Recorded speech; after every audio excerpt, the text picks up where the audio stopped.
भारतीय ध्वज को नीचे गिरा दिया गया, तोड़ फोड़ किया गया। इसको लेकर के सिख समुदाय ने दिल्ली में ब्रिटिश उच्चायोग के बाहर विरोध प्रदर्शन किया। वहीं सरकार ने भी इसको गंभीरता से लेते हुए इस पर कार्रवाई की।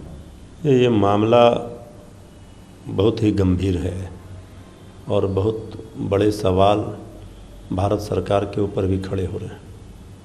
आखिर जो भी इस तरह का घटना हुआ है ये तो बहुत ही दुर्भाग्यपूर्ण है कि कोई हमारे राष्ट्र ध्वज को वहाँ उतार दे रहा है।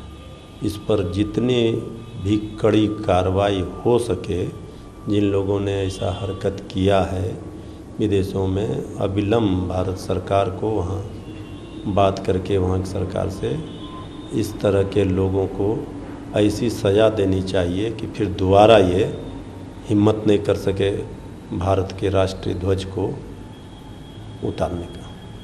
लंदन में अपने भाषण को लेकर के कांग्रेस नेता राहुल गांधी सुर्खियों में आ गए हैं। इसको लेकर के बीजेपी की सांसदों ने लोकसभा में नारेबाजी की और माफी मांगने की मांग की। देखिए, बीजेपी का जो नौटंकी है, ये चूँकि अडानी मामले पर बीजेपी केंद्र की सरकार पूरी तरह से घिर गई है और निरुत्तर है, तो ये पहली बार देखा जा रहा है कि सरकार के लोग ही सदन में हंगामा कर रहे हैं, सदन की कार्रवाई को बाधित कर रहे हैं। राहुल गांधी जी ने देश के खिलाफ नहीं बोला है, लोकतंत्र के खिलाफ नहीं बोला है, सरकार के खिलाफ बोला है।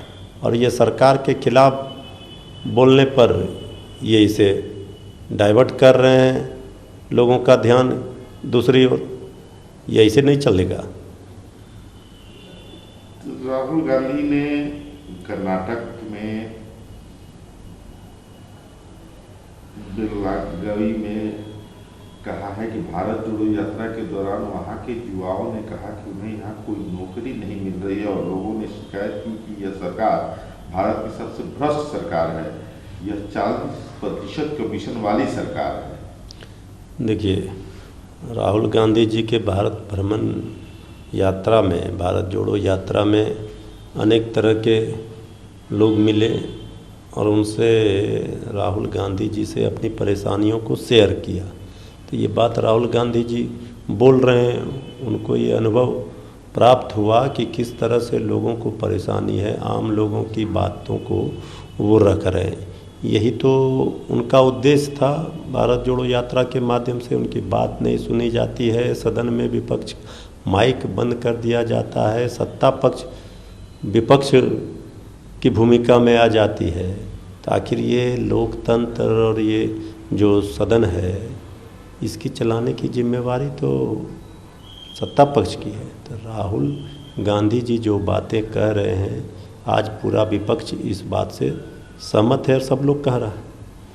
आबकारी नीति मामले में दिल्ली के पूर्व उप मुख्यमंत्री मनीष सिसोदिया की न्यायिक हिरासत जो है उसको कोर्ट ने 3 अप्रैल तक के लिए बढ़ा दी है और जमानत पर सुनवाई मंगलवार को होगी। देखिए, न्यायिक प्रक्रिया जो है उसके तहत जो भी किया जा रहा है, जो भी तो कानूनी पक्ष अपना दलील रखेंगे न्यायालय में मनीष सिसोदिया जी।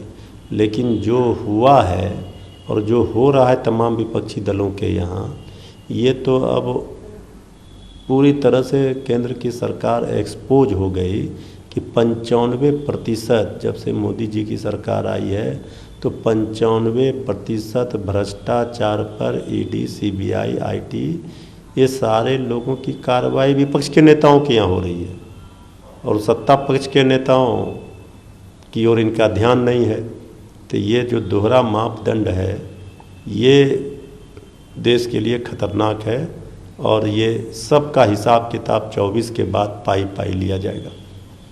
कोई भी इस बात की वकालत नहीं कर रहा है कि कट्टर उग्रवादियों को सरकारी नौकरी दी जानी चाहिए, लेकिन यह भी गलत है कि किसी को केवल इसलिए दंडित किया जाए क्योंकि उनका जो है एक किसी आतंकवादी से संबंध होना दुर्भाग्य है।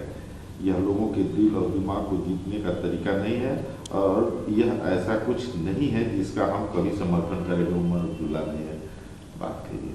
देखिए, उमर अब्दुल्ला साहब ने जो बातें कही है, ये बात तो ठीक ही कही। कोई भी आज देश का कोई भी 140 करोड़ नागरिक आतंकवादियों का, आतंकियों का, उग्रवादियों का समर्थन नहीं कर सकता।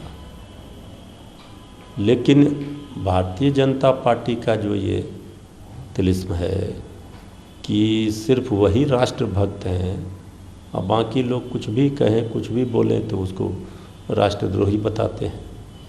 जिनका स्वतंत्रता के आंदोलन में कोई योगदान नहीं रहा, वो आज नकली राष्ट्रभक्त का चोला पहनकर सर्टिफिकेट बांट रहे हैं। 140 करोड़ हिंदुस्तानियों का ये जो दिल और दिमाग में राष्ट्रभक्त का जुनून है, जज्बा है, उससे बीजेपी को सीख लेनी चाहिए।